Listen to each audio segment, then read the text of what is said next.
皆さん、日本語勉強のモチベーションって何ですか？どうやってモチベーションを保っていますか？どうやってモチベーションをキープしていますか？皆さん、こんにちは、なおこです。今日は言語学習について話したいと思います。言語学習とか、言語学習のモチベーションについて話したいと思います。あの最近私は英語を勉強したいっていう気持ちが久しぶりに出てきました。今英語勉強のモチベーションがすっごく上がっています。すごく高くなっているので、今日はその気持ちを皆さんとシェアしたいなと思ってこの動画を撮っています。はい。私の英語学習の経験と私が大事にしていることについてちょっと皆さんにシェアしたいなと思います。はい。今日はたくさん話すので、日本人の友達の話を聞いているような感じでこの動画を見てください。はい。じゃあ皆さんは言語学習にどんなことが大事だと思いますか？言語学習にはどんなことが大事だと思いますか？私はポジティブな気持ちが大事だと思っています。はい。初めて英語を話したとき、皆さんは人生で初めて母国語以外の言葉を使って話した時のことを覚えていますか？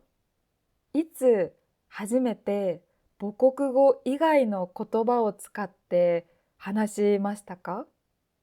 私は人生で初めて英語を使って話した時のことをよく覚えています。今でもよく覚えています。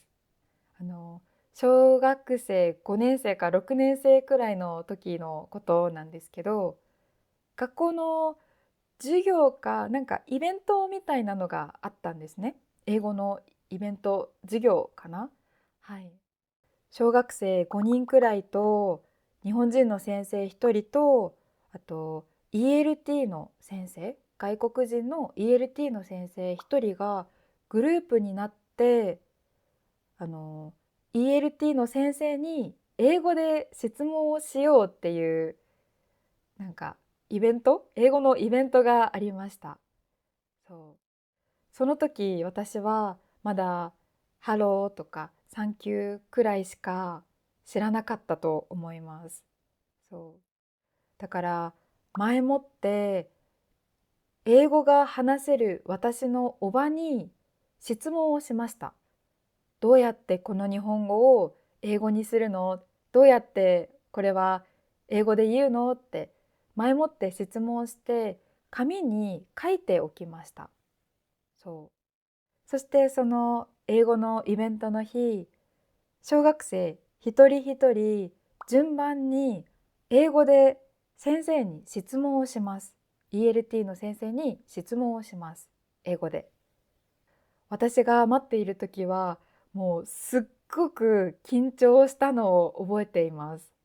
もう手が震えていました。ああ、どうしようどうしよう。そして、私の順番になって私は震える手で紙を持ちながら英語で ELT の先生に質問をしました。What kind of Japanese food do you like the most? って質問しました。もうこのフレーズを今でもよく覚えています。そしたら ELT の先生が「あ、うどんが好きだよ」って英語で言いました。うどんと言いました。人生で初めて私は英語で話して、そしてその英語が相手にちゃんと通じました。相手が私の英語を理解して答えました。質問に答えました。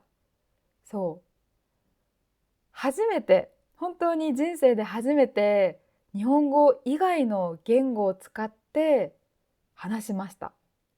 そしたらちゃんと相手に通じて会話ができました。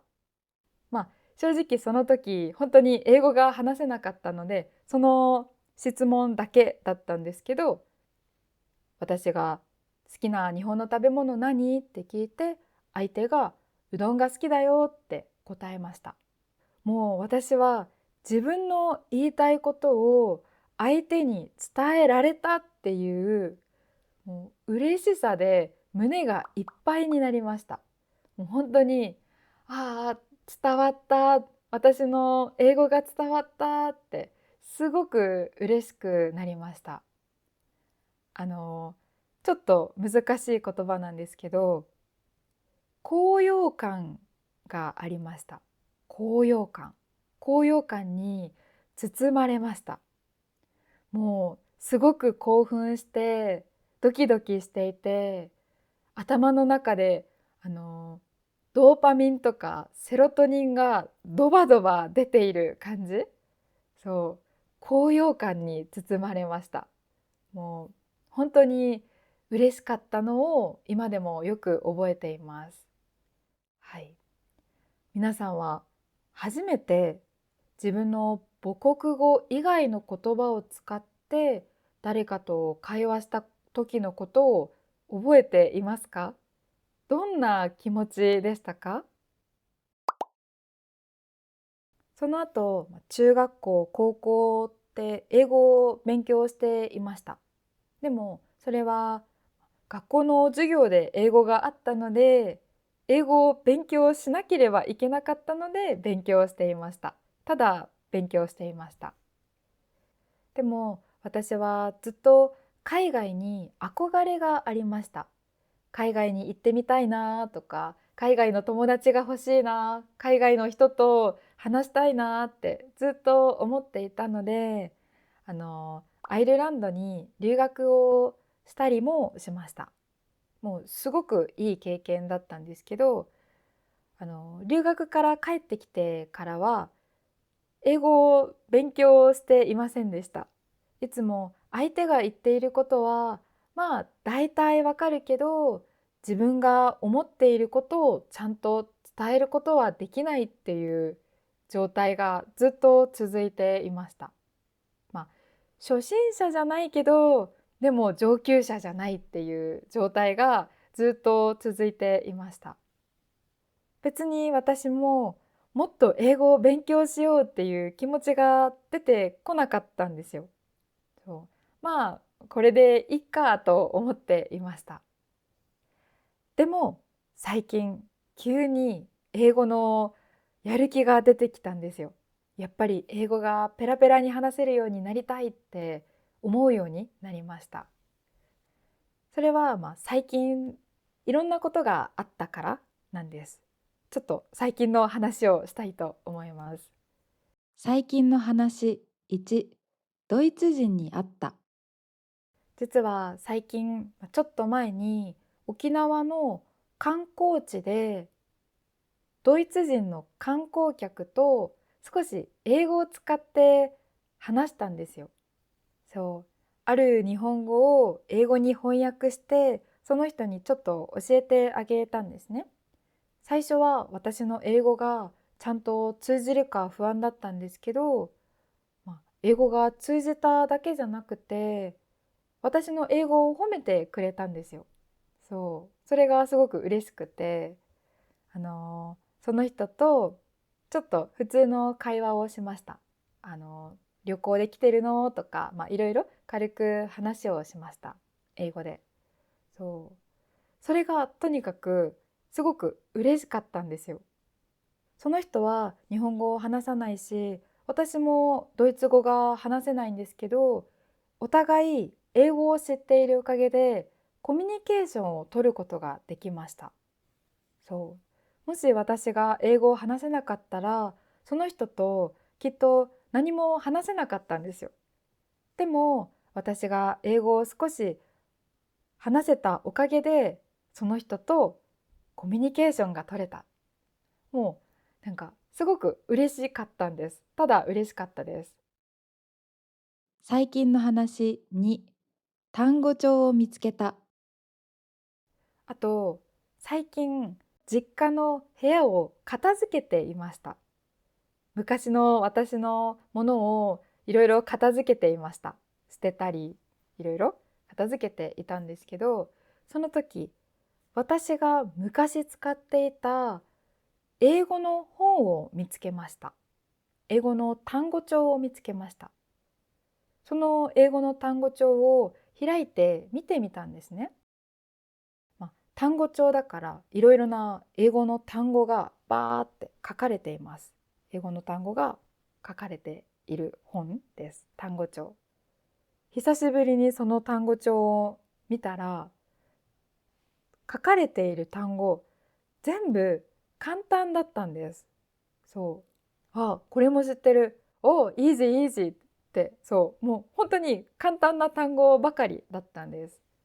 そう。その時に、ああ、私はちゃんと今まで勉強してきたんだ。ちゃんと成長しているんだって思うことができました。きっとその単語帳を使って英語の勉強をしていた時は、その単語は昔の私にとって多分難しい言葉だったと思います。多分初めて見る英語で覚えるのも大変だったと思います。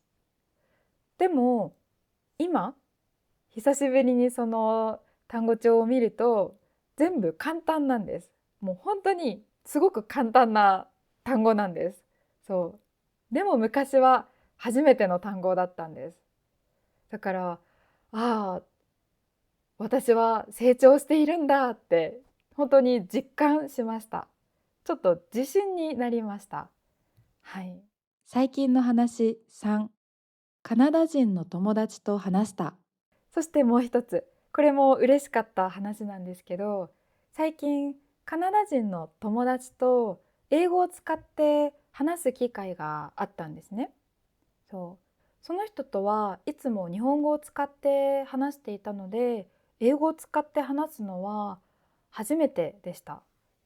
英語で話すのはすごく緊張して、ああ、通じるかなとか、あの、会話ができるかなってすごく不安だったんですけど、話す時もう楽しくて、たくさん英語を使って話すことができました。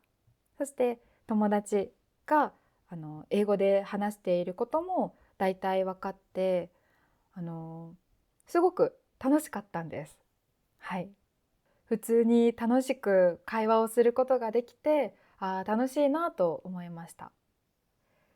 でも、同時にもっと深い話がしたいと思いました。もっと自分の考えとか意見をちゃんと伝えたいと思いました。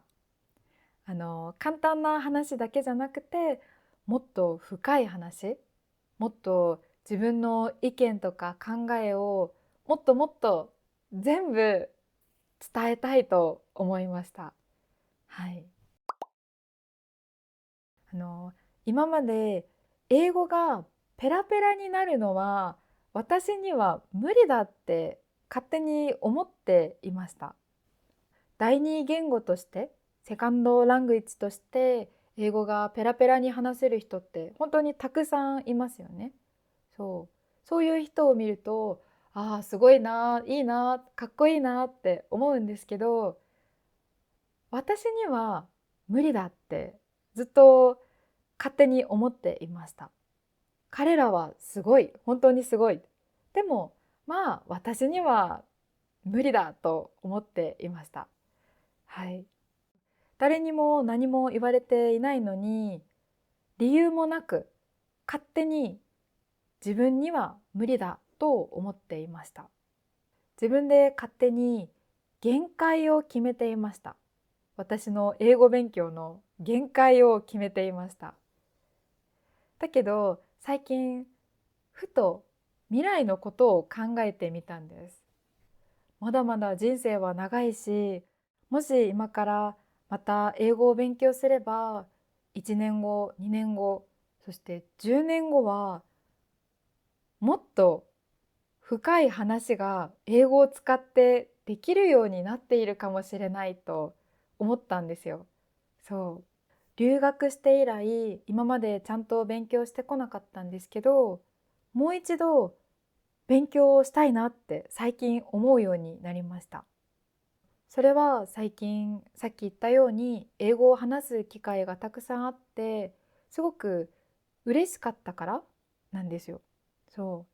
あ、そうだ。私はいろいろな国の人ともっと話せるようになりたいんだって思い出しました。昔の気持ちを思い出しました。そしてもっともっと英語を使ってみんなと深い話ができるようになりたいんだってまた強く思いました。はい、そうだから、最近英語を勉強するぞってモチベーションがすごく上がっています。はい。皆さんは日本語を使って嬉しかったことや楽しかったことはありますか？